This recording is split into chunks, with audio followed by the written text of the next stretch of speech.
nessa aula 10 da gente, né? Já fez coordenadas esféricas, né? Solução da equação Laplace, as funções de base esféricas, polinômio de legenda e harmônicos esféricos. Agora vamos para cilíndricas.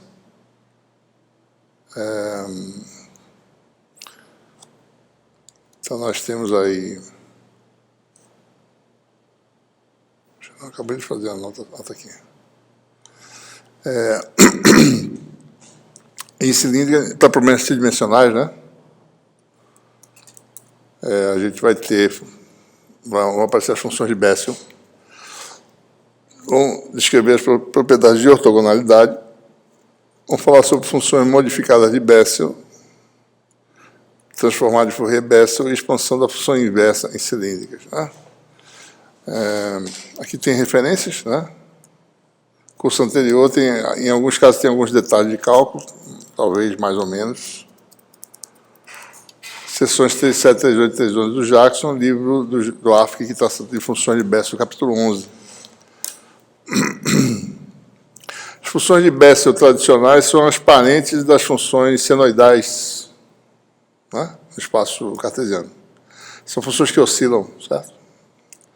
Com a coordenada, né? Então, tem múltiplas raízes. Então, elas têm a mesma propriedade em termos de expansão de funções, como tem as funções seno e cosseno, né? As funções modificadas são as parentes das exponenciais reais, funções hiperbólicas, certo? Então, vamos dar uma examinada aí. Bom, vamos examinar agora o Laplaciano em coordenadas cilíndricas, né? Essa é a estrutura do Laplaciano. Aqui você tem o sobre R e R dentro da derivada, né? E, mais uma vez, a função agora vai variar com 3 coordenadas. E vamos decompor a função potencial como produto de 3 funções e ver as propriedades desse tipo especial de funções para ser usado depois para soluções mais gerais, né? Essas são soluções básicas que vão ser utilizadas, essas funções específicas. Então, se você decompõe aqui, tá certo? Vai ter derivada segunda da função potencial, que é a derivada segunda de f, sobre R2, mas R2 está aqui, tá? Então, deixa eu botar aqui como é que estava originalmente. Então, vai dar R d2f de R2, né? Certo? E aqui tinha 1 sobre R, né? R d2f de R2 mais df de R vezes derivada de R que dá 1, né? Então, 1 vezes df de R, certo? 1 vezes df de R, R d2f de R2 sobre R, tá certo isso?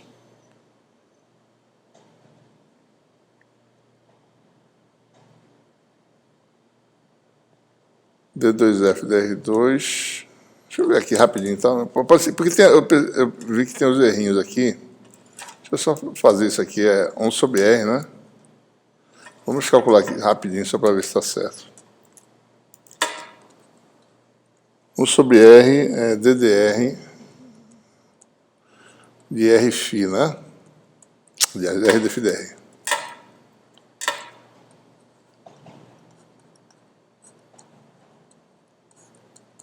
Dá 1 sobre R, derivada desse vezes esse, da dφ de R, né? Mais R de 2φ de R2. R2, né? Certo? Tem um erro aí. Peraí. 1 sobre R de 2φ de R2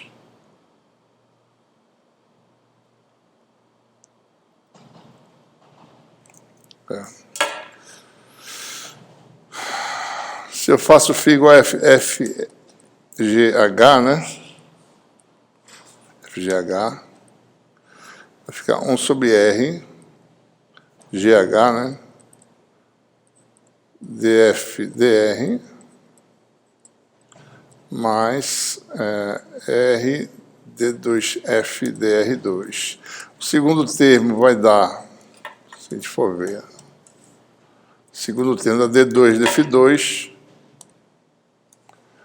mais FH sobre R2 D2G dφ2 mais D2 mais FG, né?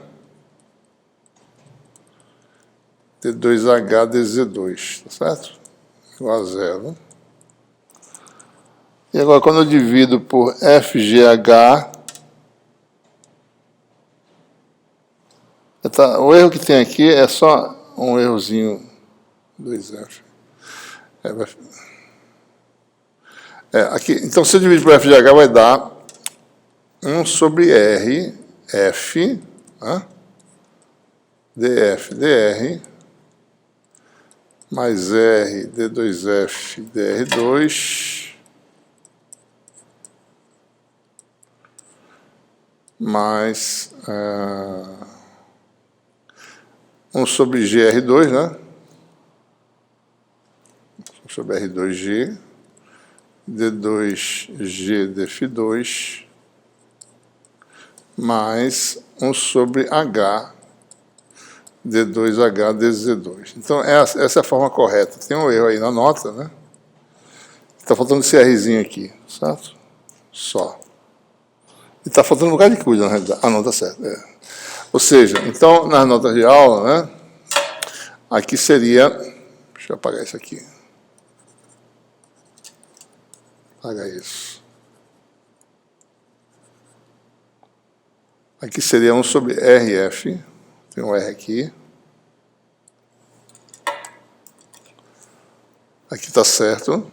E aqui está certo, eu passei para o segundo membro, né? Certo? Então, você tem aí, primeira consideração, que você separou uma função de f de Rφ e uma função só de z. Então, ambas, para satisfazer isso, qualquer que sejam as coordenadas, ambas têm que ser constantes. E aí eu posso escolher essa constante de separação da forma que eu quiser, tá certo? Vamos escolher inicialmente um número real aqui, tá? Negativo, tá certo? Então, para essa escolha. Depois a gente vai ver o que acontece se eu mudar o sinal disso aí. Tá? Bom, então quando eu uso essa solução, você vai ter uma equação diferencial para H agora, né?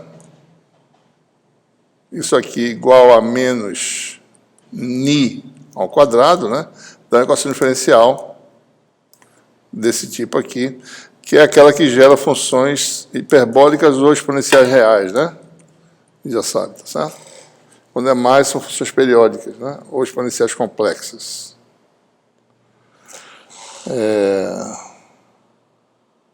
Bom, então com essa separação, certo? Vamos ver se isso aqui está certo. Agora eu estou suspeitando tudo isso aqui, tá certo? Deixa eu olhar aqui para o lado de cá. Bom, isso aqui é igual a... Isso aqui é igual a... passou para lá, né? Igual a menos isso, igual a menos...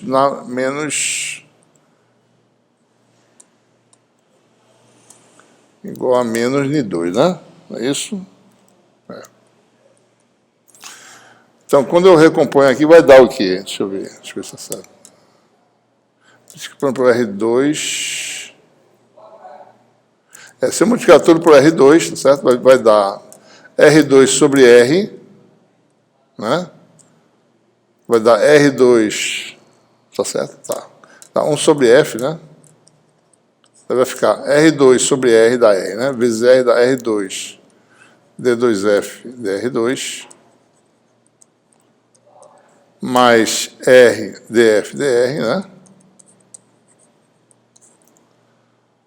Aí você fica, multiplica por R2 passando para cá, vai ficar mais Ni2 R2, certo? Daí passa para lá, né? Igual a menos 1 sobre G, D2G dφ2. Deixa eu só verificar se está certo aqui, tá? 1 sobre R, R2... Bom, aí está certo, essa equação agora está correta, né? Essa aqui, essa está certa, é o que a gente acabou de obter. Mais uma vez, uma função só de φ. E aqui você tem a função só de R. Bom, então aqui a gente vai escolher igual a uma constante de separação, ou mais ou menos, tá certo? Geralmente, quando a função em φ varia num período completo, esse número aqui tem que ser inteiro, a gente já falou sobre isso antes.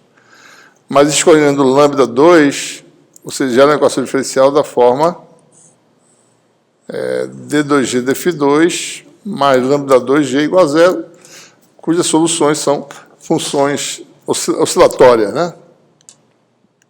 Se você tem todo o intervalo, a unicidade da função potencial impõe que esse número seja inteiro, para você poder repetir a cada ciclo, né? A cada 2π. Certo? Bom, e a equação radial ficou... Deve estar correto, né? A equação radial ficou multiplicando... Isso aqui deu igual a lambda 2, né? Certo? Então, vai ficar Ni2R2 menos lambda 2 vezes F, né? Vai ter um termo aqui, que é esse termo aqui, ó. E o outro termo é R2 elevado à segunda mais R df dr, que é esse termo aqui. Então, está correta essa equação, certo?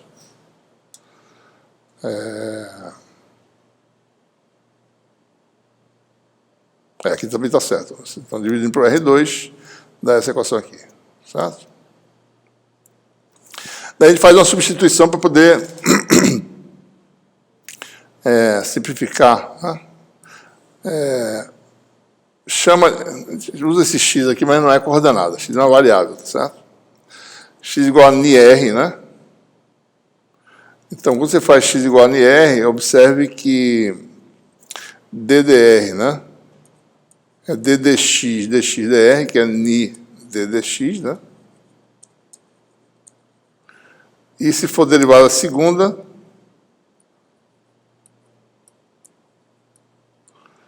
é ddx disso aqui, dx dr, que dá Ni2. Então, vai dar Ni2, d2, dx2. Tá? Né? Eu estou fazendo isso aqui porque parece que tem um errozinho, eu quero ver se eu estou fazendo essa parte aqui para ver se está certo. Certo?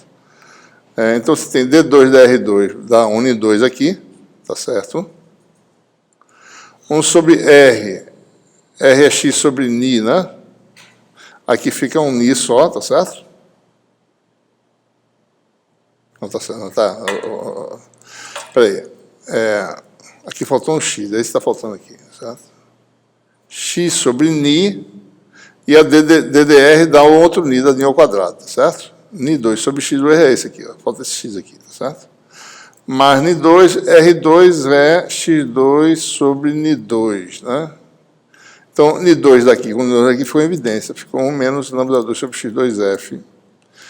E aí você tem, todo mundo tem Ni2, Ni2 sai, tá certo? Você fica com a derivada segunda, 1 sobre x derivada a primeira, e esse fator aqui vezes f. Ou seja, fica com essa equação diferencial. Aqui o x apareceu de novo, ele não está aqui, mas apareceu de volta aqui, né? Então foi um erro lá, né? Certo? Então, no fundo, essa função, que é a solução da equação diferencial, é função, o Ni está dentro aqui do argumento, né? Um dos autovalores aí da equação diferencial.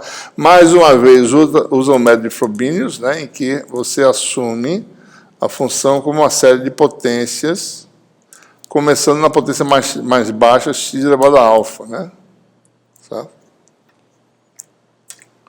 E daí você tem derivada segunda, né? Eu vou fazer um pouquinho aqui, tá? Só para mostrar para vocês o que acontece quando você joga essa expressão. Vou fazer aqui só para ilustrar como é que faz isso, né?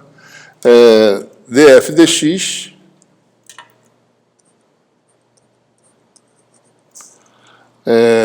sabendo que f é uma série de potências, né? Soma em i igual a zero, é infinito, todas as possibilidades. Aí, x elevado a i mais alfa, né? Então, igual a zero quer dizer x elevado a alfa, né? Primeiro fator, certo? Então, df dx vai ser soma, né? De i mais alfa a i, x elevado a i mais alfa menos 1.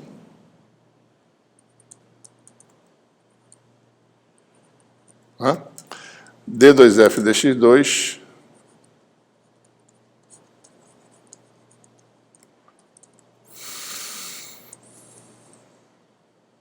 Então, você tem I mais alfa menos 1,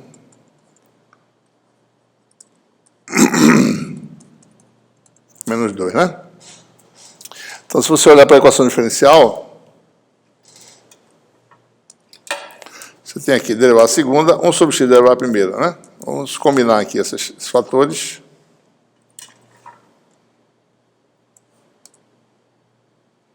Derivar a segunda, vamos botar tudo numa soma de igual a zero todo mundo, né?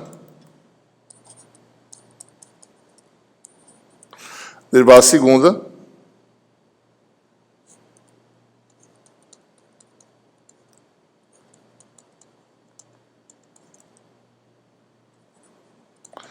Você tem aí um fator, né? Deixa eu fazer só ele sozinho, x I mais alfa menos 2.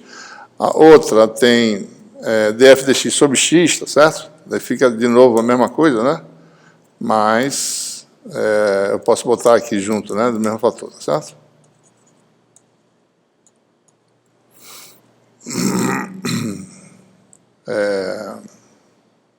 até apagar isso aqui também.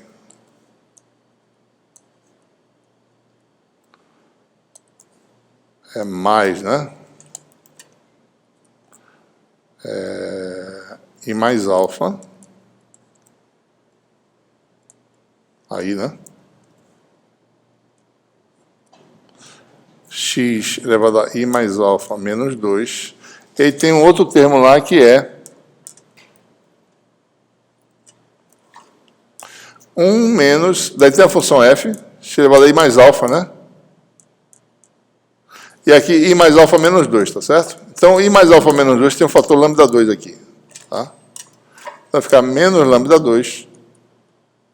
E tem um outro termo que eu vou separar aqui, soma de I igual a zero a infinito de AI x elevado a I mais alfa, que é a função f, né? Certo, pessoal? Ó, isso aqui é AI x elevado a I mais alfa, certo? Isso aqui é lambda 2, AI x elevado a I mais alfa menos 2. Né? Então, esse termo aqui eu juntei com os outros. E esse aqui ficou sozinho, separado. Diga. Você pode botar hora. Quando você botou tudo junto aí, quando é derivada primeira, o x não é elevado a I mais alfa menos 1. Sim, daí tem um x embaixo, dividido por x. Daí ficou mais ou menos 2. Tá? Esses dois termos estão juntos. Esse aqui também. Esses três termos são idênticos, tá certo? Tem a mesma potência. Esse aqui é diferente. Né? Daí isso aqui igual a zero, daí o que a gente faz, né? Bom, daí a gente toma o cuidado de ver. Bom, igual a zero, esse termo aqui é alfa menos 2, certo? Esse termo aqui é x alfa, né? I igual a 1, esse termo é alfa menos 1. Então, alfa I igual a zero, você faz separado aqui, I igual a zero. Então, essa série vai ser o termo I igual a zero, né?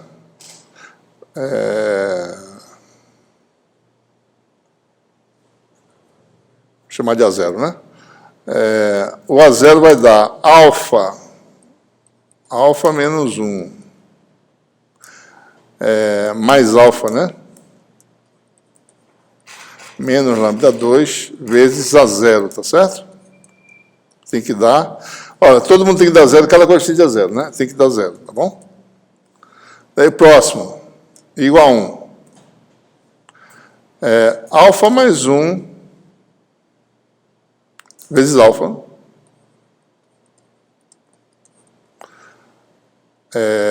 Alfa mais 1, menos lambda 2, A1, né? Igual a zero. Certo? Então, tem duas coisas aqui. Deixa eu só olhar para esses dois aqui rápido, tá certo? Igual a zero vai dar menos alfa com alfa dá zero, né? Alfa 2 menos lambda 2.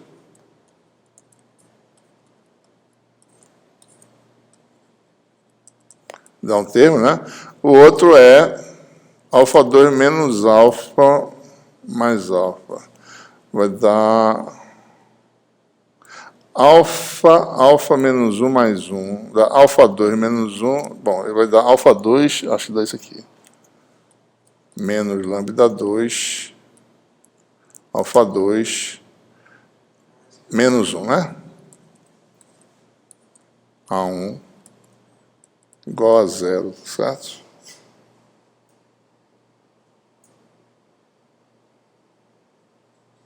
É isso mesmo, tá certo? Deixa eu ver se eu não errei nada aqui. Alfa mais 1 ao quadrado, peraí, deixa eu ver se está certo, tá? Deixa eu só ver aqui, peraí. I igual a 1 dá alfa mais 1 vezes alfa. Alfa mais 1 vezes alfa, né? O erro está aqui, ó. Alfa mais 1 vezes alfa. Certo? I igual a 1. Alfa mais 1 vezes alfa. Mais alfa mais 1. Deixa eu dar um contrário aqui. É mais alfa mais 1 menos lambda 2, né? Alfa mais 1 é evidente, fica... Ah, é por isso que está errado. Alfa mais 1 ao quadrado menos lambda 2, certo?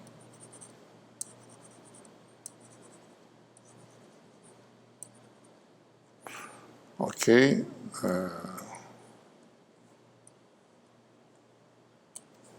Tá.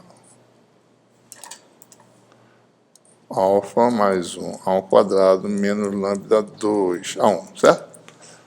Os outros termos a gente vai juntar num termo só, tá certo?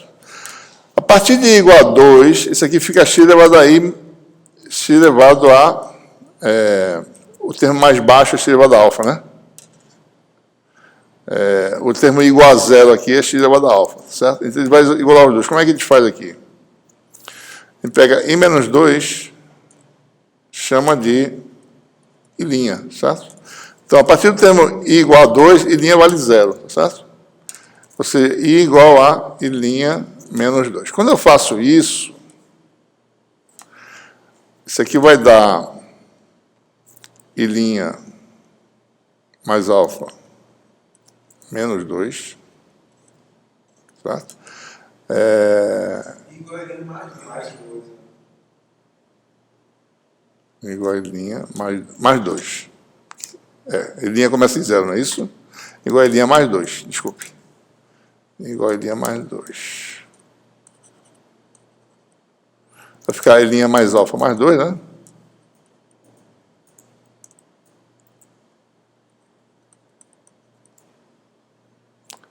Vezes i' mais alfa mais 1, né? Esse termo aqui fica... I é igual a i' mais 2, né? Então vira a i mais 2, tá certo? Mais igual a i' mais 2, i' mais alfa mais 2. É isso aqui que fica a i' mais 2. E aqui fica x elevado a i' mais alfa, né? Que é idêntico a esse termo aqui, tá certo? Então, a gente vai combinar esse fator aqui com este aqui aí. Esse linha bota de volta, chama de i de novo, tá certo? Você fica, então, combina este com esse aqui. Então, aí você tem a relação de recorrência nos próximos termos, tá certo? É isso que a gente faz, né? Eu só estou querendo mostrar o roteiro aqui, qual é, tá certo? A gente fazendo isso, você vai ter essa relação que aparece.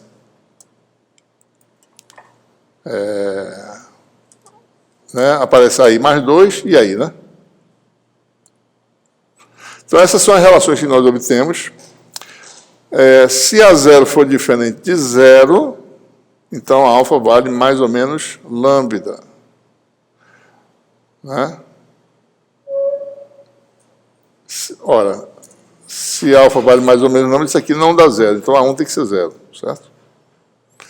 Se a alfa for diferente de 0, essa aqui, a 0 tem que ser 0. Se a 1 for diferente de 0, alfa é mais ou menos lambda menos 1. Né? Se alfa mais 1 igual a mais ou menos lambda, alfa igual a mais ou menos lambda menos 1. Elas são, você não pode ter os dois simultaneamente, mas elas dão a mesma solução. Se você começar com a 0, dá uma série de potências idênticas se você começar com a 1. Então, não tem diferença. Vocês podem verificar isso depois, certo? Então, vamos considerar a 0 diferente de 0 e a 1 igual a 0. Então, o que acontece? A série de potências é x elevado a alfa, que é mais ou menos lambda, uma série de potências a partir de x elevado a 0, que é x1. Né? E a relação de recorrência, uma vez colocando, né, A2, função de A0, A4, função de A2, função de A0, depois que você coloca todo mundo, você tem essa relação aqui, relacionando A2J com o A0 direto, tá certo? Então, você tem uma fórmula para cada J, quem é um A2J, né? Aparece aqui embaixo o produtório tenho 2 elevado a 2j, né? J fatorial, tá certo? Né? E você só tem um tipo de potência. Por exemplo, se lambda for 1, por exemplo, dá potência ímpar, né? Se lambda for par, dá potência par, tá certo? Né? E aí por diante. Né? Observe também que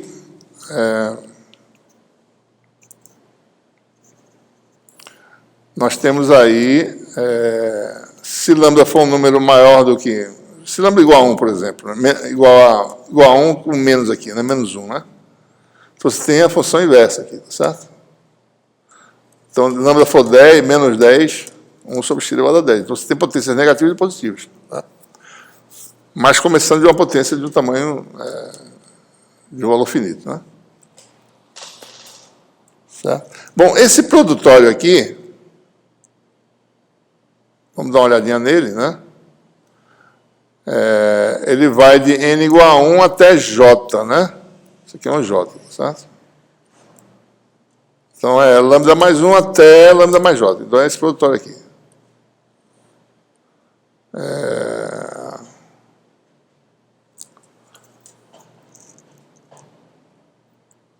Isso aqui está um pouco errado, né, bicho? Isso aqui não é isso.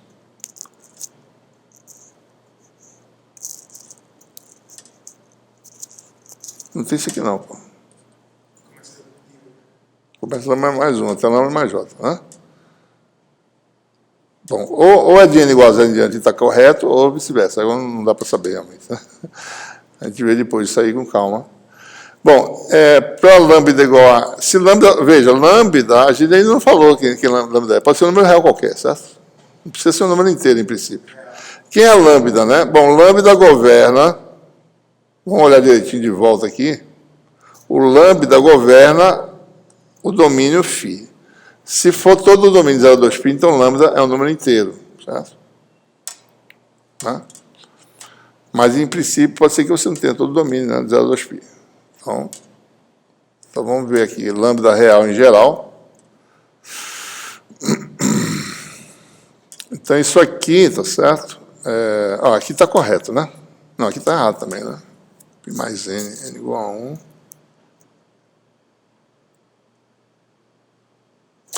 Isso aqui está certo, né? Isso aqui não tem esse m aqui, tá certo?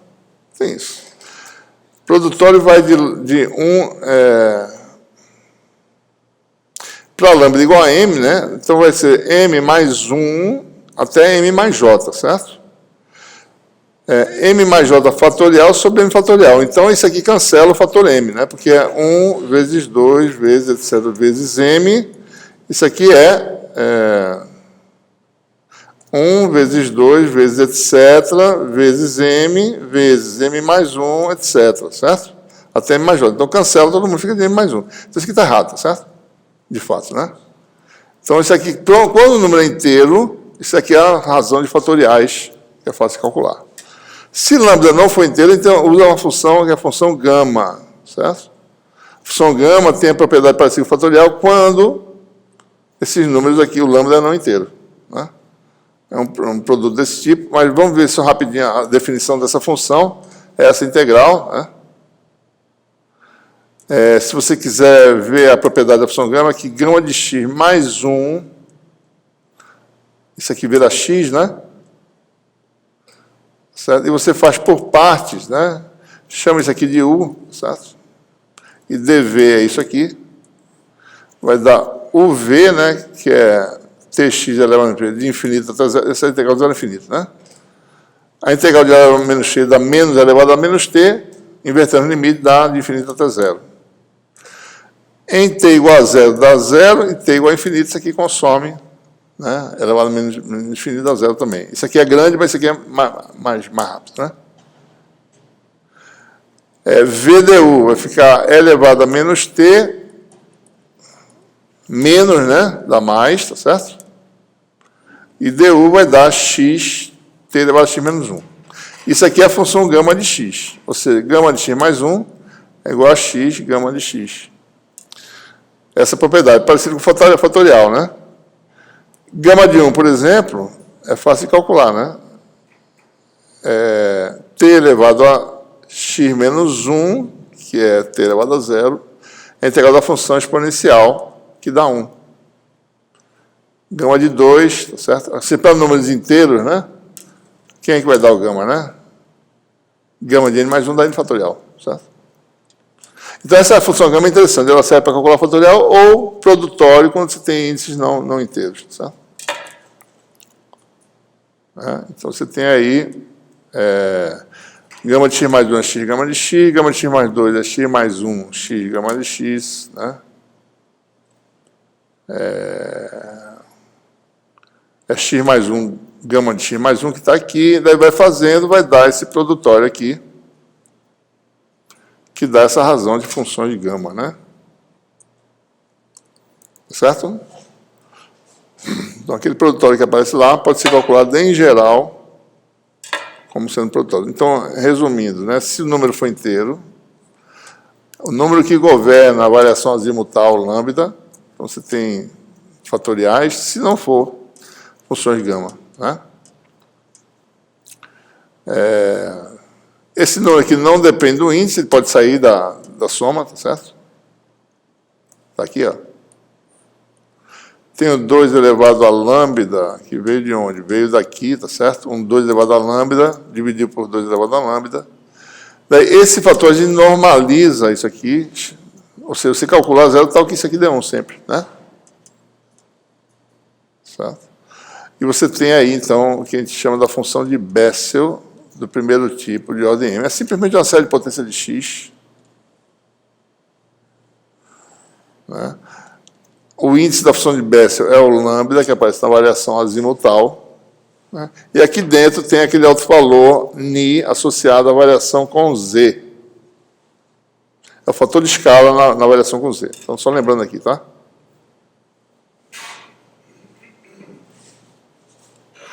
Esse lambda tem a ver com a variação em φ, né?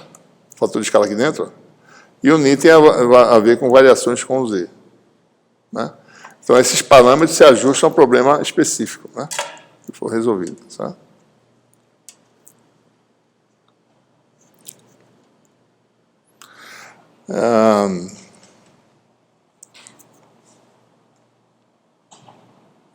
Então, você tem essas funções, a coisa começa a ficar um pouco mais cabeluda. Aí, realmente, para provar cada coisa, certas coisas aqui, realmente dá trabalho. Viu? Isso aí. Até aqui é fácil. Isso é convergente, né? Bom, vamos ver, né? Tem umas que não convergem na origem, outras que sim, tá certo? Bom, então essa função aqui, a função de Bessel do primeiro tipo, né? A função mais regular, né? Se lambda for inteiro, você quer dizer o quê? Por exemplo, fisicamente, tem que sempre lembrar esse índice aqui, tem a ver com variação azimutal. Ou seja, todo domínio em φ, então esse aqui é forçosamente inteiro. Certo? Esse lambda igual a m, né? Você tem essa forma, né? Se lambda não for inteiro, a segunda solução da equação é obtida mudando o sinal de lambda, porque a gente tem aqui duas soluções, lambda e menos lambda, certo? De fato, essa segunda solução é independente da primeira, certo? Se o lambda não for inteiro. No entanto, se o lambda for inteiro, aqui está demonstrado, eu vou passar por cima, certo?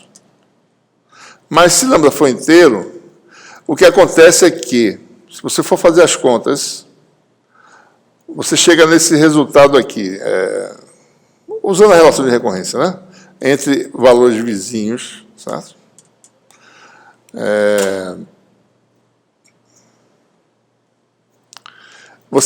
O que acontece, né? Você tem uma situação que a série só começa a partir de A2J. E os índices anteriores são todos nulos, certo? Porque quando você faz J igual a M aqui, né? Isso aqui dá 2M menos M dá M. M ao quadrado menos M ao quadrado dá zero. Quer dizer que existe um valor A2J, embora o valor anterior seja zero. Porque isso aqui dá zero, certo? Então, a série começa em A2M. E se você manipular essa série, ou seja, então o que a gente está dizendo? Se a gente faz lambda inteiro e pega a solução que a gente acha que é independente, menos M, essa série só começa a partir de J igual a M. E se você for ver a série que começa a partir de Jm igual a M e a série original para lambda igual a mais M, elas são idênticas. Certo? Isso aqui é o J menos M. Né? começa em J igual a M, quando a gente faz uma mudança de variáveis para começar em J igual a zero, ela fica com a mesma forma da função de Bessel de ordem M. Certo? Se você for fazer a continha aqui. Ou seja, o que você mostra aqui, quando o lambda é inteiro, a segunda solução, que seria lambda linha igual a menos lambda, né, que é menos M, não é independente da primeira, que é o JM. Mas é uma solução que é uma réplica, aqui, ó. J, isso é uma propriedade da função de Bessel, J menos M de x, que surge exatamente dessas continhas que estão aqui, tá certo? É menos 1 elevado a M, JM de x. Então, eu não posso usar J menos M como sendo a segunda solução, e ela tem que ser procurada, né? Certo? Aí você tem essas funções de Neumann, você pode construir essas funções, porque, veja, quando o lambda não é inteiro, né? Não é inteiro, J lambda e J menos lambda são independentes, certo? Então, uma combinação linear como essa aqui, específica aqui, que define a função de Neumann, essa função n lambda é independente de J lambda, é uma segunda solução, certo? É uma combinação de duas, né? De Bessel com índices positivos e negativos, certo? Dá certo fazer no limite em que lambda tende para um inteiro, essa solução de Neumann, ela converge para uma função independente de J, certo? Como se prova isso, a gente tem que buscar, né, a demonstração original, tá certo? Mas essa é a estratégia, porque se você olhar direitinho aqui, quando o lambda tende a M, isso aqui vai dar menos 1 elevado a M, né? Vê só o que acontece aqui, tá? Menos 1 elevado a M. Se eu fizesse exatamente, né, lambda igual a M, J M de x, menos J menos M de x, sobre seno de MP, certo? Mas seno de MP dá zero, certo? Dá zero sobre zero. Então, se você faz isso aqui, usando o L'Hopital, talvez, tá certo? Então, isso aqui vai dar um limite, né? Porque isso aqui é série de potência, né? Se você faz o lambda tender a M, você usa os termos que dominam, você deve dar um resultado, certo? Eu acredito, certo? Vamos acreditar que dá certo, né? Então, essa é a estratégia. Você faz essa função que realmente é independente para a lambda não inteiro, e no limite, quando a lambda tende para o inteiro, ela também é uma solução independente. É chamada a função de Bessel de segunda espécie, essa YM aqui. Quando M inteiro, a segunda solução é essa função aqui, quando essa função de Neumann tende ao inteiro, né? Então, como é que são essas funções, né? Observem que a função de Bessel ela é uma função oscilatória, né? E a função de segunda espécie também, tá certo? J e Y, né? São oscilatórias. A diferença é que a função de J é bem comportada, ela é limitada, ela é finita na origem, e a função de Neumann, ela diverge na origem e vai para zero no infinito, certo? Essas funções têm essas propriedades, mas o importante é o quê? Que elas têm um número infinito de raízes, né? Isso já nos dá uma dica de que a gente vai poder, talvez, usá-las como expansão de funções, né? Funções que oscilam, né? Você sempre pode expandir. Tem algumas propriedades importantes, tá certo? Todas elas são finitas, né? Para x tendendo ao infinito. E a diferença é que a de Bessel é bem comportada na origem e a de segunda espécie. A primeira espécie da segunda espécie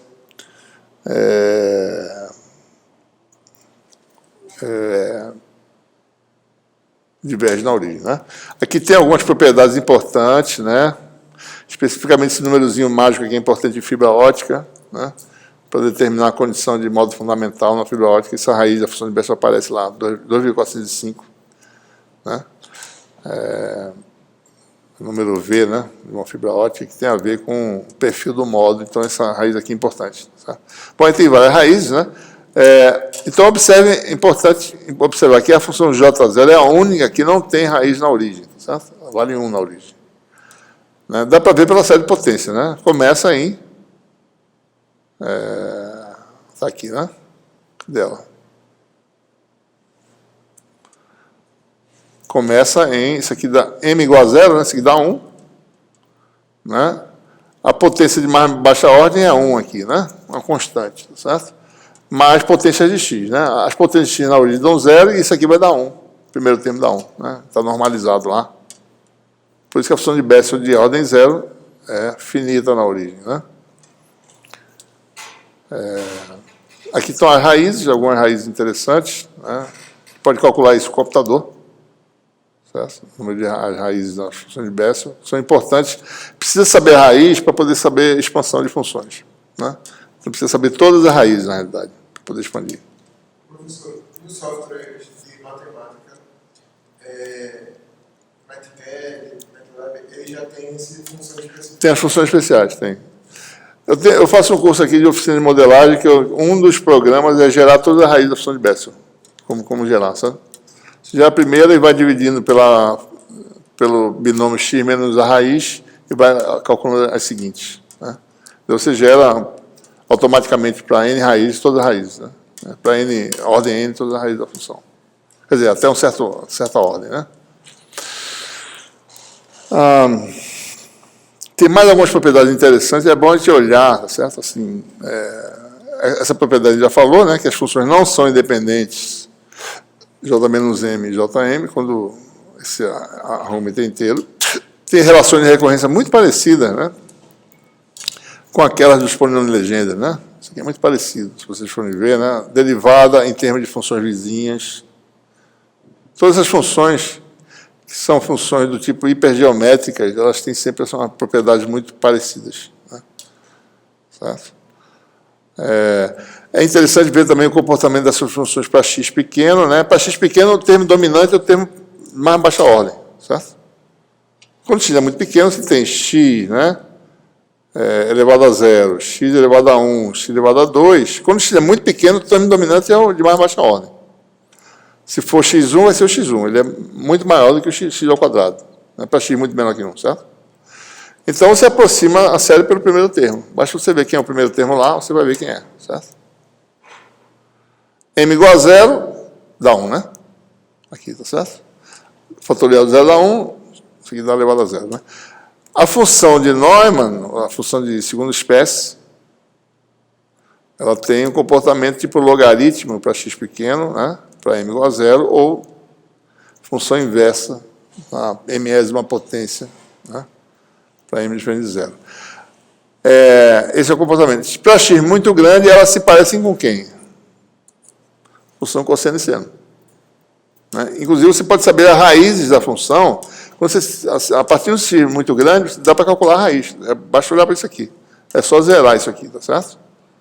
Você vai ter um número de raízes e você pode calcular. Né?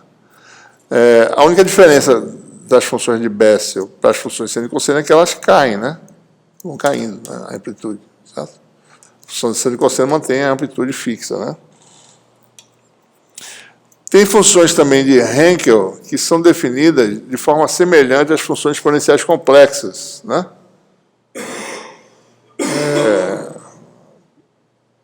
No caso da exponencial complexa, é seno mais j cosseno. Né? Tem a exponencial de j, vezes o argumento, seno menos j cosseno, exponencial de menos j vezes o argumento. Aqui você tem função de Bessel mais j função de Neumann e menos j função de Neumann. Você tem a função de Henkel. Certo? São usadas em alguns contextos que facilitam o cálculo. Né? Bom, essas funções têm propriedades de ortogonalidade.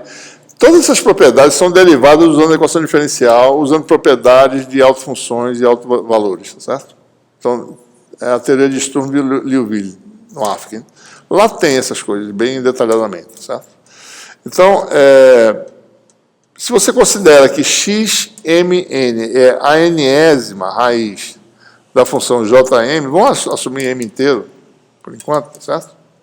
Que vai ser a maioria dos casos que vai estudar, né? Todo domínio em φ. Certo? Então, a gente enumera a raiz a partir da primeira, né? N igual a 1, 2 e 3, etc. Certo? Vamos definir essa função Wmn, que é uma réplica da função de Bessel, dada por a raiz n da função Jm, R sobre A. Ora, para R igual a A, isso aqui dá quanto? J de xmn, que dá 0. Né? Então, ela é escrita dessa forma, de forma que dê uma raiz aqui. Né? Bom, na origem, só lembrando, né, isso aqui vai dar 1 se for a função Bessel de ordem 0. Certo? E vai dar 0 no caso diferente. Bom, vamos definir o produto escalar no espaço de funções, né, na coordenada radial como sendo essa quantidade. Isso é outra coisa que sai naturalmente quando você estuda a teoria de equações diferenciais, certo? Bom, mas é fácil de perceber porque é RDR, né? Porque no plano XY, o elemento de área é R, dr, dφ. Então, a integração no plano, na parte radial, tem esse fatorzinho aqui. Então, por isso que a relação de ortogonalidade aparece esse RDR aqui, certo? Então, vou definir o produto escalar dessa forma. Então, com essa construção desse tipo de função, que é 0 em R igual a A, pode-se mostrar, tá certo, que essas funções são ortogonais. Certo? Ou seja, a produto escalar vai dar 0 se os índices são diferentes, né? E vai dar não nulo se os índices, ou seja, os índices quer dizer a enésima, né, raiz, são iguais. É importante observar, né? Para cada ordem tem um conjunto infinito de funções ortogonais, certo? Por exemplo, J1, né? Tem um conjunto infinito de funções ortogonais associadas a J1, né? Como é que elas são construídas? Bom, você bota no fator de escala de J1 a enésima raiz de J1 aqui. Você tem uma base, né? Ah, eu quero usar outra base, eu quero usar para J2. Bom, a J2, você pega toda a raiz de J2 e faz esse conjunto de funções. Então, tem várias possibilidades de expansão na coordenada radial, certo? Okay? Por exemplo, eu posso pegar uma função, chamar de psi, certo? E expandir assim, ó. Soma de n igual a 1 a infinito, de J5, né? De xmn, no domínio, esqueci de falar do 0 menor ou igual a R menor ou igual a A, certo? Xmn, né? Aliás, xmn não, x5n, né? x5n R sobre A. Essa é uma expansão, tá certo? O domínio é esse, né? Posso usar isso aqui como função de base. Mas eu posso usar também J3, x3n de R sobre A. É outra expansão. Tem várias possibilidades. Tá? É claro que, quando a gente for fazer um problema aqui, o potencial varia com as 3 dimensões, e que aparecem essas funções, esse M ele vai variar, tá certo? Eu vou ter expansão também no índice M. Eu vou ter valores. Daí, para cada M, tem uma expansão em J. Você tem todas as possibilidades. Certo? Ou seja, com essa possibilidade, a gente pode expandir sempre uma função dessa forma, né? Eu acabei de falar, certo? E usando a propriedade de ortogonalidade, eu faço o quê? Produto escalar em ambos os membros. Produto escalar quer dizer, multiplica por uma função de base, multiplica por R, ambos os membros, multiplica por uma função de base Jm n' de R, né? Ambos os membros, e integra de 0 a A. Então aparece F vezes isso, né? E do lado de cá aparece a integral que vai dar esse resultado aqui, certo? Então vai ter só um termo só, você isola e você tem o coeficiente da expansão, né? Que é exatamente isso aqui, esse tipo de integral, né? O produto escalar está aqui está como é que ele é calculado, certo? E aqui o fator decorrente do produto escalar de duas funções de Bessel, né? Bom, então, em resumo, né? Soluções governadas quando a função é de Bessel tradicional, pode não ser, tá certo? Essa foi uma escolha de sinal lá no começo, né? Então, o que a gente obtém? Que o potencial vai ser um produto de funções. Né? Agora, esquecendo a questão se o fator lambda é inteiro ou não, a solução geral é desse tipo aqui, tá certo? Pode ser escrito desse jeito, cada função com a sua forma característica. Né? Muito bem. Bom. Seria para resolver o problema de fronteira, utilizar utilizando a equação de Laplace, né? É. Dentro do cilindro, no interior do cilindro, né? Que é uma geometria que dá certo com coordenadas cilíndricas, por exemplo. Né? Cilindro finito, né? Que você especifica arbitrariamente as condições de contorno. Mas pode ser que não seja essa a solução. Então tem essa outra que a gente tem que olhar. Vamos olhar aqui funções modificadas. Né? Aqui está a nossa equação diferencial. A nossa escolha, né, foi menos N2, aqui, tá certo? Se eu botar mais N2, daí muda, né, as coisas mudam. A solução em H, a solução em Z passa a ser oscilatória, antes era hiperbólica. Né? Virou oscilatória. Periódica, né? Tem que ver o período dela, mas é oscilatória. Solução em φ, aliás, desculpe, solução em φ, como não depende dessa escolha, né? Do jeito que nós fizemos, dá a solução oscilatória também. E a radial é fazer Ni2 mudar para menos Ni2, né? Vou fazer uma mudança de sinal aqui. Isso pode ser obtido fazendo Ni igual a Jni. Né? Lembrando que onde é que Ni aparece? Bom, ele aparece no argumento da função de Bessel, né? Lembrando aqui que é J lambda, né, de x, que é Ni R. Né? Quando aparece agora o Jni, vai ser J lambda de Jni R. Argumento complexo. Né? A gente imagina o que pode acontecer. Né? Seno de Jx aparece quem? Seno hiperbólico. Né? Cosseno de Jx aparece cosseno hiperbólico no lugar. Né? Seno elevado a Jx menos Jx sobre 2. Né? Quando você bota x igual a um Jx', vai dar exponencial de menos x', menos exponencial de x', aqui tem um 2j, né? Sobre 2j, não é isso? Isso aqui é menos j, né? Seno hiperbólico de x', né? Certo? Então, você botar um argumento complexo na função seno e cosseno, aparece função hiperbólica no lugar. Aqui a gente espera que algo parecido aconteça, certo? Funções oscilatórias vão virar funções tipo amortecidas, né? Tipo exponenciais ou funções hiperbólicas. Certo? Então aparecem essas funções aqui. Né?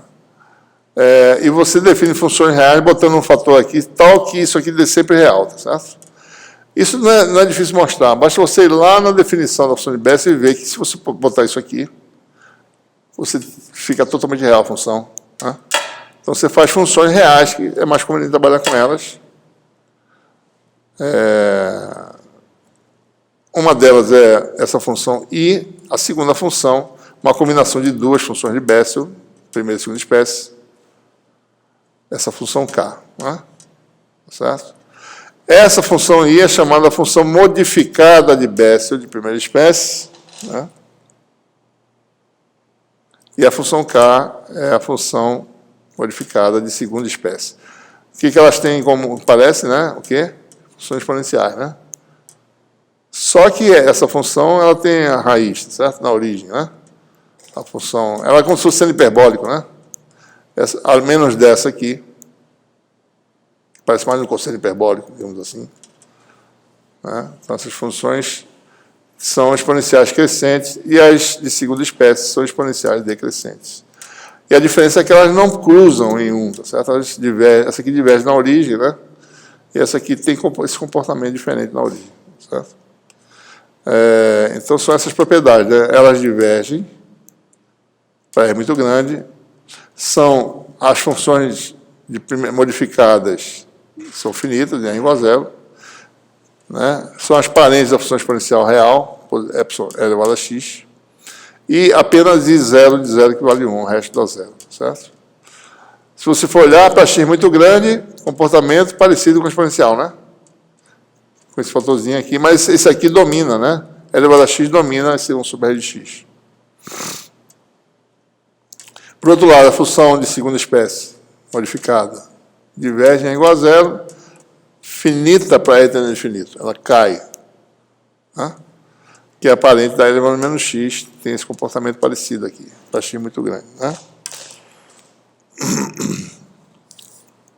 Então, para essa escolha, você tem um outro tipo de solução, né?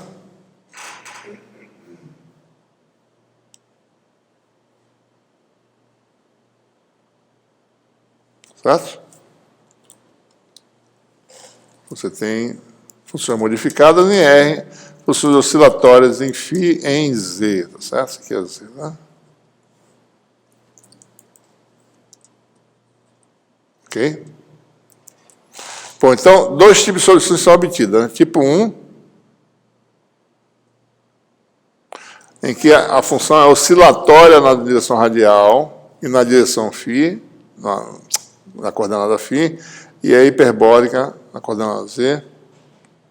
E a outra é não oscilatória, né, e é oscilatória nas outras dimensões. E, mais uma vez, se você tem todo o domínio, fizer parte do seu problema, então o lambda tem que ser inteiro, tá certo? Então, você tem funções de Bessel mais tradicionais, né? Então, vamos ver como é que resolve um problema tipo 1 aqui, tá certo? Solução tipo 1 é aquele em que você tem, dentro do cilindro, por exemplo, potencial aterrado embaixo, na tampa de baixo, na superfície lateral, e dado por uma função arbitrária na tampa de cima. Essa função arbitrária pode ser φ igual a V, constante. Função constante, por exemplo, né? É um exemplo, né? Essa solução não é obtida. Se aqui é V, aqui é 0 e aqui é 0, não é trivial calcular, não tem nenhuma simetria esse problema, certo? Potencial aqui, nesse caso... Bom, a função aqui depende de φ, tá? Se ela fosse constante, por exemplo, não dependeria de φ. Então não tem dependência em φ. Não depender de φ quer dizer o quê? M igual a quanto? 0. Porque lambda igual a M. Tem toda a variação azimutal, mas não varia com φ. Se não varia com φ, é M igual a 0. Então só tem o J0 no problema. Não tem J1 nem J2, certo? Tá? Então são as coisas que tem que prestar atenção. Tá? Bom, mas se isso aqui variar arbitrariamente com φ, a gente tem que dar uma olhada, né? Qual vai ser a nossa escolha. Bom, esse é um tipo de problema em que a função que vai resolver o problema é a tipo 1. Por quê, né? É uma função que se anula na parede R igual a A, certo? Ou seja, a parte radial tem que ter uma raiz em R igual a A, certo? Ela tem que sempre estar com um nó em R igual a A. Né? O potencial é arbitrário em relação a φ, então, com relação a φ, eu tenho que fazer uma expansão em funções ortogonais. Que funções são essas? Oscilatórias, né? Seno e cosseno. Então, com relação a φ, eu tenho que ter variação oscilatória. E com relação a z, eu tenho só uma raiz aqui, que é em φ igual a 0, certo? E aqui um valor não nulo. Então, aqui tem que ser hiperbólica mesmo. Então, realmente dá certo, certo? Então, o que mais, né? Não pode ter função de Neumann aqui nesse problema, certo? Porque R igual a 0 faz parte do domínio. E a função de Neumann diverge em R igual a 0. Então, só tem função de Bessel. Tá? Então, você tem aí a solução tipo 1, só lembrando, né? Tipo 1 tem A vezes JM mais B vezes Y, né? YM, e B igual a 0. Tá? Então, em R igual a A, essas funções, a parte radial tem que se anular. O que acontece? JM de NA igual a 0, ou seja, NA igual a uma raiz de ordem N da função JM. Né? Então, Ni, esse alto valor, já tem uma forma específica, tá certo? Então, a solução vai ser como, né? Então, aqui está a solução, certo? Lembrando, né? Primeiro, M é inteiro, o argumento da função da variação em φ. Certo? Isso aqui é quem? É o Ni, né? Ni Mn. O Ni Mn é xmn sobre A. O M é o fator que aparece aqui também, tá certo? E o Ni-Mn é o fator que aparece aqui na fator de escala em Z, certo? É Ni-Z, né, se vocês estão lembrados, né? Então, o Lise já tem aqui a forma dele, tá certo? Né? Então, essa função aqui se anula em R igual a A, certo? Já está resolvido uma condição de contorno. Bom, para anular em Z igual a zero, né? E para que o potencial seja não nulo em Z igual a L, eu tenho que, em Z igual a zero, isso aqui dá não nulo, o seno hiperbólico dá 1, tá certo? Isso aqui dá 0, né? Então, se eu mantiver D, então eu não consigo anular o potencial na tampa de baixo. Né? Então, eu tenho que fazer D igual a 0. Né? D igual a 0. Não tem D. Fica só esse fator aqui. Né? CMN, tá certo? Ou seja, você tem, então, só esse fator com esses fatores aqui, né? Então, você fica com essa forma aí, tá certo? Então, esse C com esse A dá um novo coeficiente, o C com B dá um novo coeficiente, a gente chama do mesmo nome de novo para não gastar muita letra, né?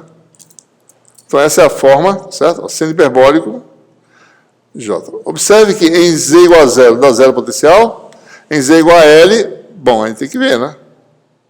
Em Z igual a L vai dar um número aqui. A gente vai ver como é que fica, né? Tem que expandir, certo? Em R igual a A, isso aqui dá 0. Certo? Em Z igual a L, o que nós temos? A gente tem que forçar que o potencial dê aquela função arbitrária. Né? Então, o que nós temos? Z igual a A, Z igual a L, JM, seno hiperbólico XMNL sobre A, vezes essas funções U e V, tá certo? Seno e cosseno de Mφ. Que são ortogonais, né?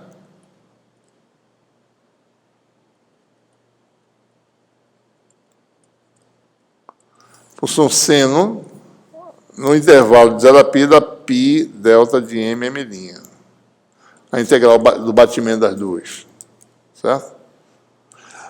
Se for U com V, dá sempre 0. Se for V com V, bom, para M igual a 0 dá 1, para M igual a 0 dá 2π, para M diferente de 0 vai dar π. Tá? Então, essas funções são ortogonais. Aqui, ó. As propriedades de ortogonalidade estão aqui. U com U, U com V, e V com V, se for M igual a 0, dá 2π, se for M diferente de 0, dá π, para índices iguais. Tá? Bom, e finalmente, as funções W e Mn têm aquelas propriedades que a gente já conhece, de ortogonalidade. As funções J de x R sobre A, né? Já falamos antes. Então, a gente vai definir em duas dimensões de produto escalar como de duas funções, como sendo... Eita, doido aqui, peraí.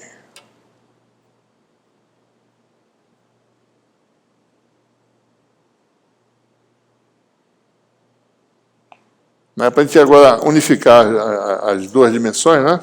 Você tem expansão na variável φ, expansão na variável r, né? Então, a gente define agora para escalar em duas dimensões, para facilitar nossas contas, né? Tem a integral na variável r, r dr, f com g, e o que sobrar, integral em φ, 0 a 2π. Né?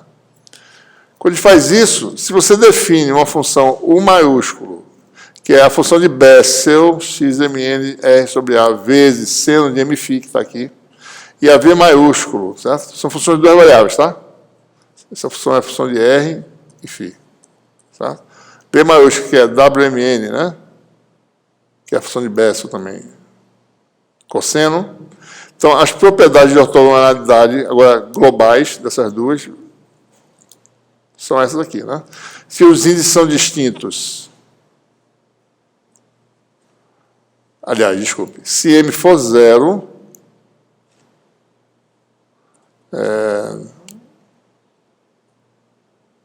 vou escalar da 0, deixa eu ver uma coisa aqui, rapidinho, tá?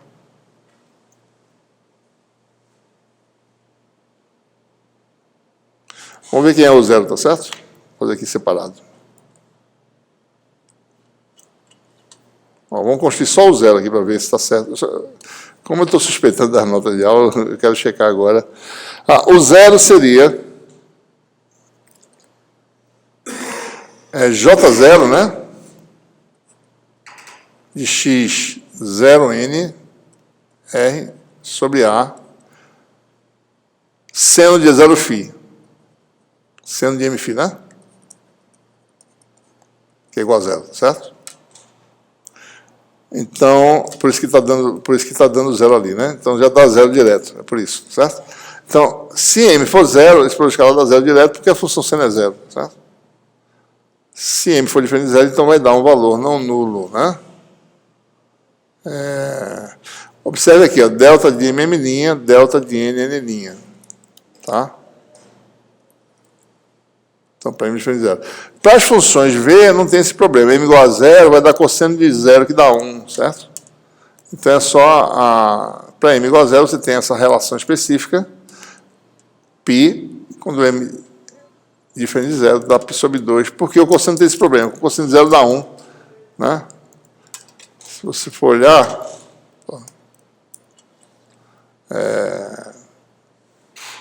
o cosseno de zero dá 1. Então, 1 vezes 1 dφ de 0 a 2π é diferente de cosseno vezes cosseno, né?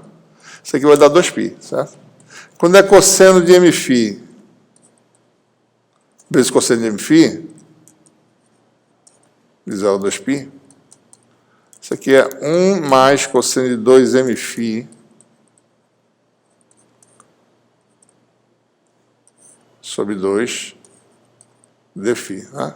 Vou fazer isso aqui só para ficar mais claro aí. Essa integral dá seno, que dá zero, a média da função seno dá zero, e essa aqui dá o intervalo, que é 2π sobre 2, que dá π. Né? Por isso que o cosseno tem esse problema. Quando m é diferente de zero, dá π. Quando m é igual a zero, dá 2π. Né? Por isso que tem sempre essa observa. Aonde? Não, aqui é cosseno. Cosseno ao quadrado é 1 mais cosseno. Seno ao quadrado é 1 menos cosseno. Seno, no caso, da integral, né? Integrando cosseno vai dar seno. Seno de 2mφ de 0 a 2π, que dá seno de 4mπ, dá zero. Seno de 0 dá zero. Né? Ok? Então, sabendo isso aqui, essa relação, ó, ele fez aquele probleminha que ele gosta de fazer agora, essa moda nova. Deixa eu ver uma coisa aqui, se é aqui. Não, rapaz, ele totalmente desconectou. Só um minutinho, tá? Deixa eu ver se eu...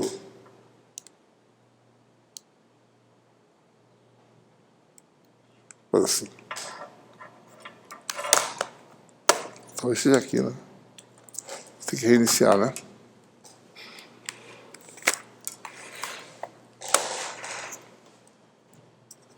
Vou ter que parar aqui para poder... Vou dar uma paradinha. Stop. Vamos continuar aqui, né? Eu esqueci de observar uma coisa para vocês. Eu estava vendo aqui a anotação. Rapidinho, aquela definição por escalar, né? Em 2 dimensões. Se você olhar direitinho, né? Quando você faz para funções de 2 variáveis,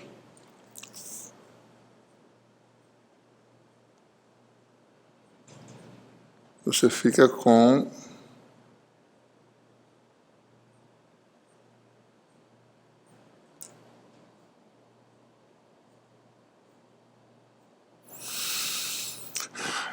só queria mostrar isso aqui, que eu acho que eu não acabei passando por cima sem mostrar direitinho, né? Que quando a gente faz aquele produto escalar, né? Na variável R, RDR, na variável φ, dφ, isso aqui é elemento de área, né? RDR, dφ aparece naturalmente, né? Certo?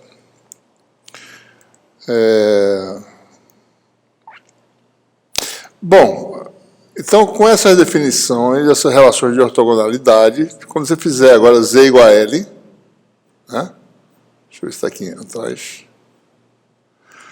Em Z igual a L, né? O que você está fazendo é expandir essa função numa base de funções que tem uma componente que é J com U, né? E J com V é a outra base, tá certo? Então, você está expandindo em 2 dimensões. Com aquelas relações de ortogonalidade, você obtém, então, os coeficientes. Né? J vezes U dá essa função aqui, U maiúsculo, J vezes V essa V maiúsculo. Essas funções têm propriedade de ortogonalidade, que é a integração nesse espaço aqui, nesse domínio, né? R de 0 a φ de 0 a 2π. E com essas propriedades você obtém os coeficientes A e B. Ou seja, você resolveu o problema, na verdade. Né? Calcular essas integrais, certo? E aí você tem o resultado, né? Com o fator de normalização que aparece, certo? O que é importante, na realidade, é saber que tipo de função usar e como expandir, tá certo? É claro que a gente não vai ficar decorando essas expressões, né? A gente, se for resolver um problema, a gente tem que consultar, ou então ter um formulário para poder fazer essas coisas, né? Certo? Mas é importante saber utilizar, entender as propriedades das funções de Bessel. Né? Qual é que diverge na origem, qual é que não diverge, qual é que diverge para R muito grande, qual é que não diverge. Né? Então, essas coisas precisa saber como escolher a função adequada. Né? Um exemplo de solução do tipo 2, né? A solução do tipo 2 vai dar a função modificada na direção radial, ou seja, não é oscilatória, certo? Então, é quando eu não tenho raízes na parede R igual a A. Não tenho nada aterrado, por exemplo. Né? Esse aqui é um exemplo. Ó. Eu tenho duas tampas aterradas, então a função arbitrária é na parede lateral agora. Então, aqui eu tenho que ter a função oscilatória, certo? E aqui, em R igual a A, eu tenho que expandir tanto em Z, porque é uma função arbitrária, de duas variáveis, né? Φ e Z. Então, tem que ser expansão tanto em Z quanto em Φ. Então, essa é a função oscilatória em Z, que é essa função aqui, tá certo? É uma função oscilatória em Φ. Né? E a função radial não tem importância, tá certo? Ela não é uma função de base, não vai ser. Então, a proposta é que a função seja aquela bem comportada, a função modificada de primeira espécie. Por quê? Porque R igual a zero faz parte do domínio, a função modificada de segunda espécie é infinito, né? Aqui no eixo Z, certo? Então, a gente usa... essas funções são outras, tá? Não são aquelas mesmas U's, não, tá? Só essas U's e V's aqui são diferentes, certo? Mas só para saber, que, lembrando que a variação em Φ é oscilatória, índice inteiro, certo? E a variação em Z tem que ser tal que você tem a raiz sempre em Z igual a zero, Z igual a L. Né? Que funções são essas? São funções que têm esse formato aqui, NPZ sobre L. Quando você fala assim, seno de... O fator de escala é o Ni, né? É o Ni. Seno de Ni L igual a zero, né? Porque a função em Z é seno de Ni L, tá certo? Então, a função que aparece, né? Na verdade, essa função aqui não vai aparecer, não. Está errado, né?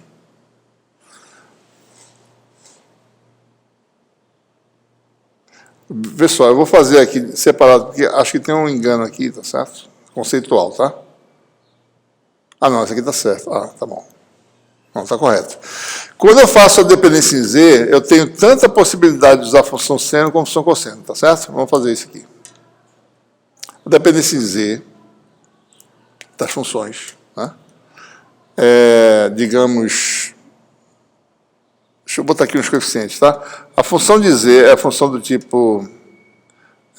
chamar de outra letra. D, né? Dni, seno de Nz, mais chamar de K, certo? Kni, cosseno de Nz, né? Então, a variação com Z é determinada por esses conjuntos de funções em que esse Ni aqui, tá certo? Ele não sabe quem é ainda, tá? Bom, quando você faz Z igual a zero, o que acontece? Isso aqui desaparece, eu fico Kni, cosseno de Z dá 1 igual a zero, certo? Então, em Z igual a zero, satisfaz a cosseno de contorno, Kni é igual a zero, essa parte não participa. Em Z igual a L, o que acontece? Então, Dni, seno de Ni L igual a zero. Então, é nesse momento que aparecem os valores possíveis de Ni. Isso é satisfeito para Ni L igual a... Deixa eu ver qual a letra que eu chamei aqui. NP, certo?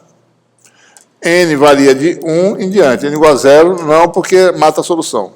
N igual a 1, 2, 3, etc.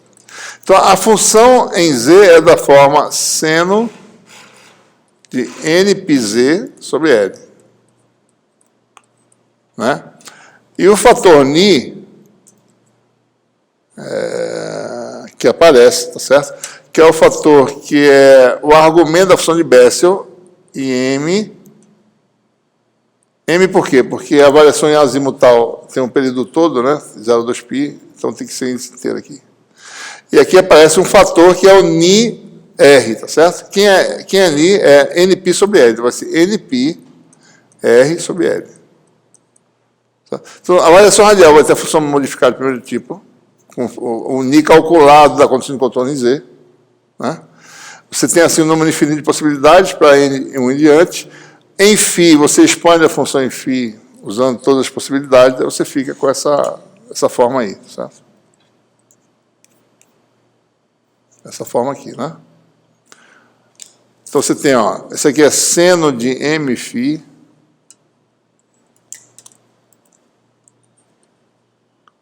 seno de npz sobre L. Dois índices, né? Mn, tá certo? Cosseno. E aqui as relações de ortogonalidade são simples, né? São integrais de seno em Z e de seno e cosseno em φ. Certo? Então, se eu chamo isso aqui de Uni, então você expande a função dessa forma. Função modificada, ó. O Ni está aqui, Np sobre L.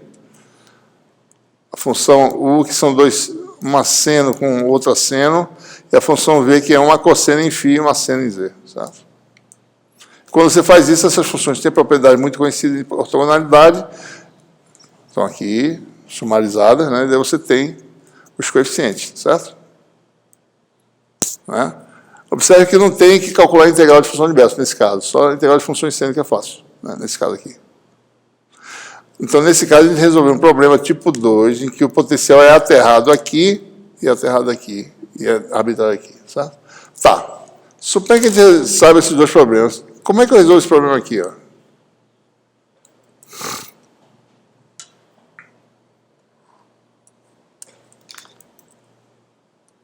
No cilindro, certo? Raio A, altura L. Aqui o potencial é arbitrário. Aqui ele é arbitrário. E aqui ele também é arbitrário. Chama de B3 agora de φz. Como é que faz? Não. A gente quebra em 3 problemas que a gente sabe usar a solução tipo 1 em 2. Então, essa solução aqui, certo? Se você resolve 3 problemas semelhantes, né?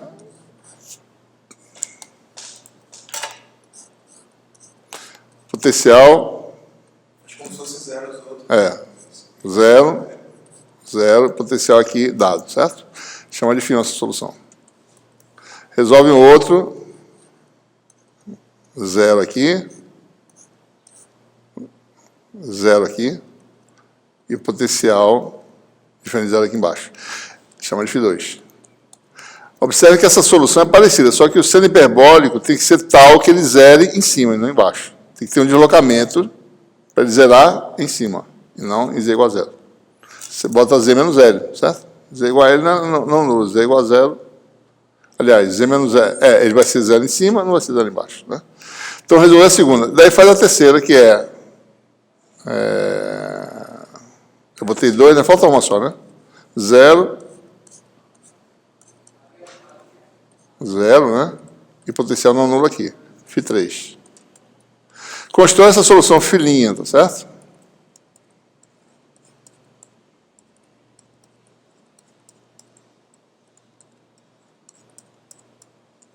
Né? Ora...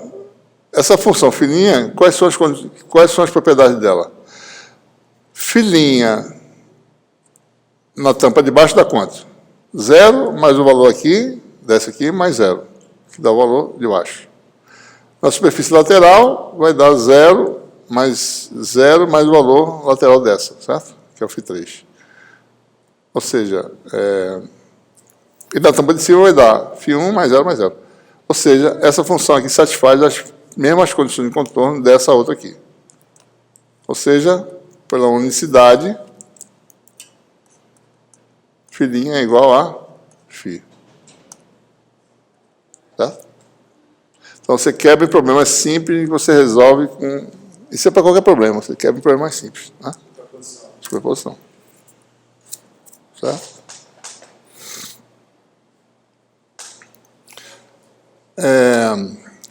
Da mesma forma que nós temos transformada de Fourier, nós temos também algo chamado transformada de Fourier-Bessel, né?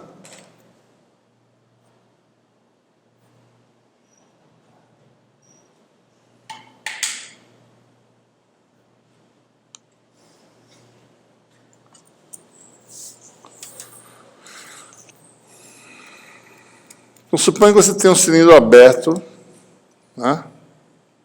Eu acho que eu fiz um problema semelhante a esse, talvez, não sei. Fiz no caso da cuba aberta em cima, tá certo? Tem uma solução exata, né, que eu fiz, né?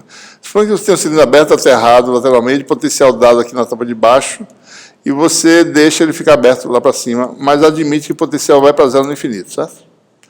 Então, a solução que a gente obteve pode ser utilizada, basta que a gente use na direção, com relação a z, a exponencial que cai. Né? Essa é uma das soluções, né? Ou seno hiperbólico, ou exponenciais mais e menos. A gente usa essa aqui. Né? Na superfície lateral, como essa função é arbitrária, usa as funções seno e cosseno. E para que a função seja nula em R igual a A, você faz o quê? Função de Bessel, com o argumento que zero em R igual a A. Né? Só que a gente quer resolver um problema, dado o potencial no plano,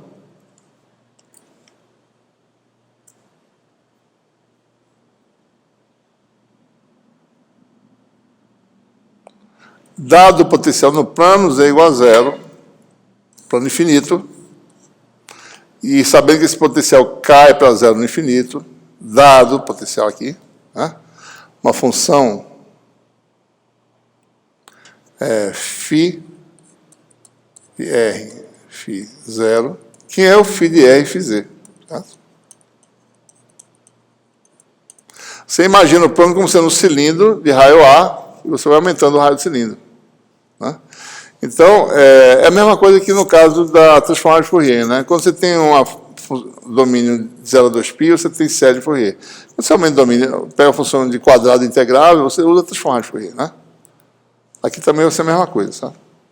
Mesmo princípio. Né? Então, esse é o objetivo. Dado essa função, calcular isso, a gente vai usar a solução que a gente já construiu. Né?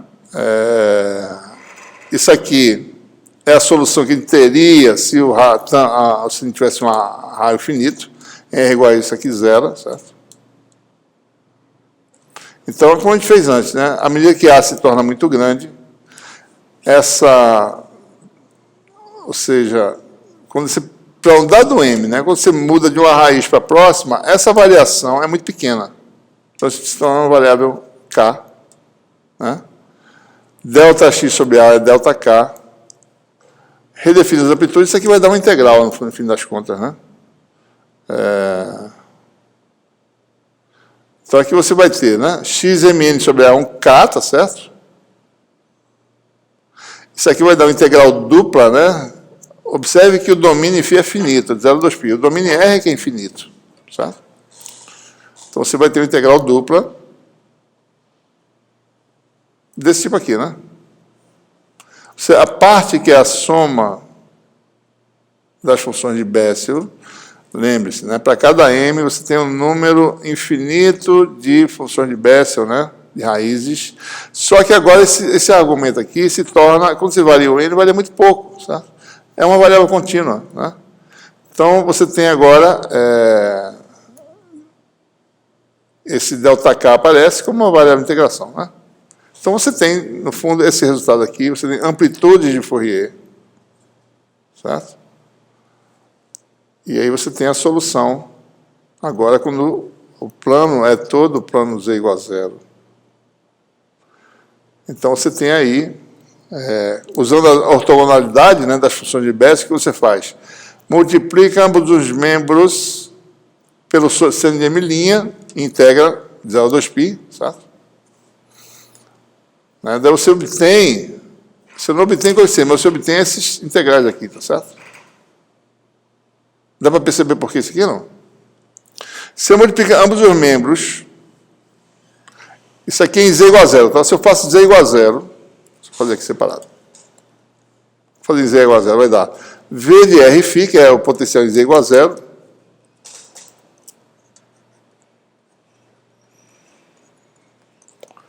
é igual a, deu o quê? Integral, não foi?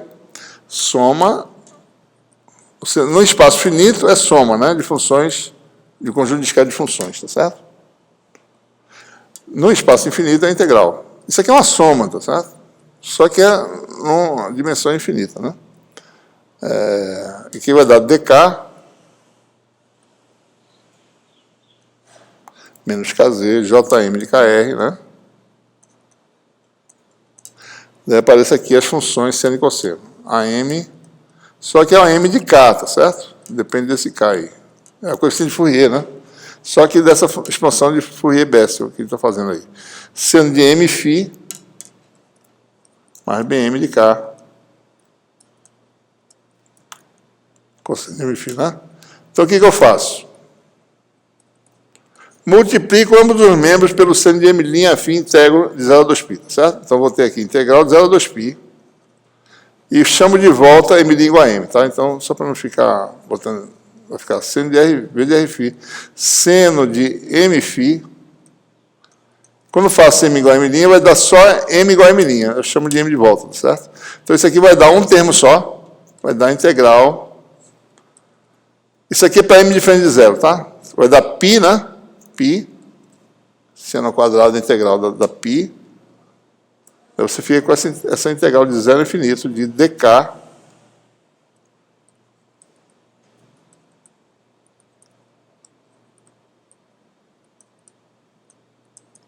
jm kr, tá certo? Então você não determina o A, você determina a integral de AM com J. Ainda falta determinar o A, certo? Ele está dentro da integral aqui, né? Certo? Mesma coisa para B. Então, são relações desse tipo que são obtidas. Observe que eu quero mostrar que o coeficiente que você quer determinar está dentro da integral. Ele não foi resolvido ainda, né? Deixa eu fazer com essa caneta para não... Então, esse é o resultado que a gente obtém, né? Para M diferente de zero, tá certo? A parte do cosseno para M igual a zero, né? Que é diferente, tem um 2π embaixo, e a parte do cosseno para M diferente de zero, que dá um sobre π aqui. E aí você tem a relação de completeza, né? As funções de Bessel formam um conjunto ortogonal e tem uma relação de completeza também, certo? Que é essa aqui, né? Se forem ver, tá certo? Essas são as relações de completeza que surgem naturalmente de funções ortogonais, tá certo? Então, essa é uma delas, né? Ou seja, a integral de duas funções de Bessel. Se você fizesse de 0 a A, né, dava algo parecido com isso, delta, né, função delta. Só que A tende a infinito, agora a relação se transforma nessa integral aqui, né? Então, se você tem duas integrais, quer dizer, você tem a integral no espaço x de duas funções de Bessel de fatores de escala distintos, vai dar a função delta.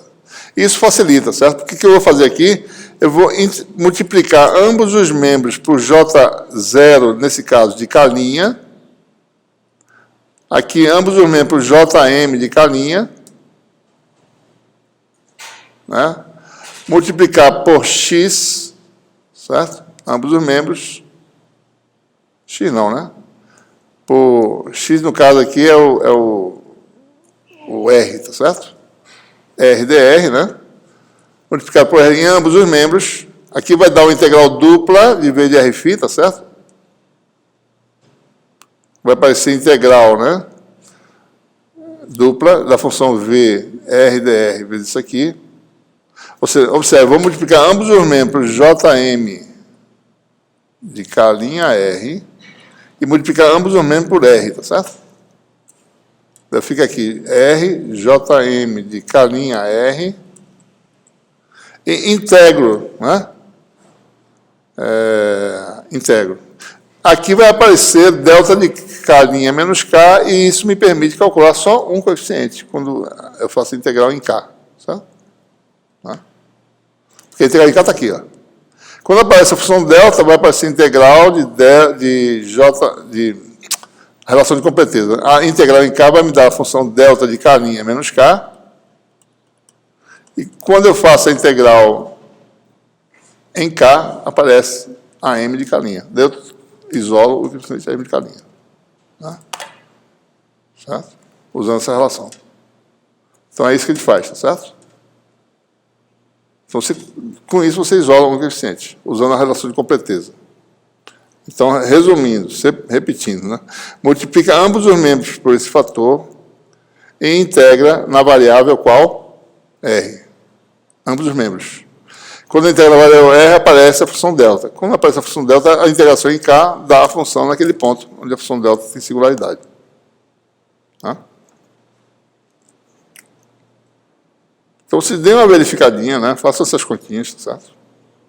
Depois da prova, né? Ou antes, tá certo? Porque já tem lista, né? E aí a gente tem os coeficientes da expansão, né? Ou seja, com isso, eu dado o potencial arbitrário no plano Z igual a zero, eu consigo calcular no plano Z maior que zero, desde que ele caia para zero no infinito, certo? Bom, só para concluir, é só mais para informação, tá certo? Tem também a expansão da função inversa em cilíndricas, mas a gente vai só botar a expressão aí. Tem várias formas de fazer essa expansão. A gente pode utilizar uma vez ou outra, tá certo? Então a gente vai usar mais isso como referência, tá certo? Mas é muito parecido com harmônicos esféricos, né? Você tem teorema da adição de harmônicos esféricos, que aparecem em funções harmônicos esféricos, né? No segundo membro, você expõe essa função, às vezes é interessante. E no caso de cilindros, nós também temos uma expansão parecida, tá certo? Isso aí fica só como referência, né? Eu não vou demonstrar isso não, porque isso é realmente um abacaxi muito grande, tá certo? Né? Tá certo? Ok? Bom, então a gente para aqui, né, hoje.